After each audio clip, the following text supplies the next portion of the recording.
My name is Lizzy and welcome to today's Daily Pattern. Today we are going to be looking at Genesis chapter 24. Now, before we went into a national lockdown, I got married to my wonderful husband, Alex.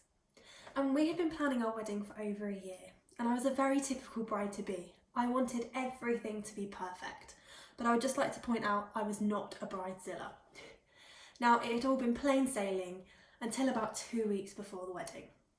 Suddenly, the country seemed to be shutting down. Vendors began cancelling due to contracting coronavirus or needing to self-isolate. A huge proportion of our guests had to decline as they were too vulnerable now to be in a large group of people. And to top it off, Alex's father and sister both got coronavirus, so they were not going to be able to attend the wedding.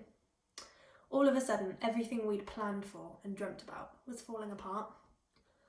But amongst the tears and the constant phone calls of more and more bad news, we still had the time to pray.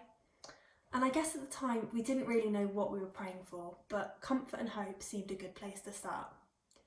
Now, some might say that the story of Isaac and Rebecca is a love story. And I also think it's a story about people who took a real leap of faith and put their full trust in God. And the part that particularly sticks out to me in Genesis 24 is Rebecca's willingness to go with the servant to marry Isaac. She could have chosen to wait 10 days. She could have said no, but she didn't. She was brave and courageous, and she immediately married Isaac upon meeting him. And then followed the words, she became his wife and he loved her. After praying following the events that were unfolding with me and Alex, I felt a strong call from the Lord to be brave and courageous too.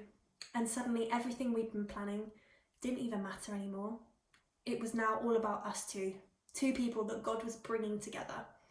And that was the decision, made there and then. And the very next day, with the help of some amazing family and friends, we tied the knot 2 weeks early, with only 8 people present at the wedding. We didn't know what the future would hold for us, and we knew that we could be in this for the long haul with lockdown, and what effect would that have on us being newly married. But we still trusted in God, and I became Alex's wife, and he's shown nothing but love every single day, even when times are really tough. Now, some of you might be listening and thinking, well, how is this relevant to me? Maybe you're not thinking about getting married or even in a relationship right now. Or maybe you were one of the couples that have had to postpone your wedding and things have turned out really differently. And if that's you, I just want to say my heart goes out to you and I'm so sorry. But what I would love to say to anyone listening is whatever situation you're in, just be brave, pray and trust in God, because his timing is absolutely perfect.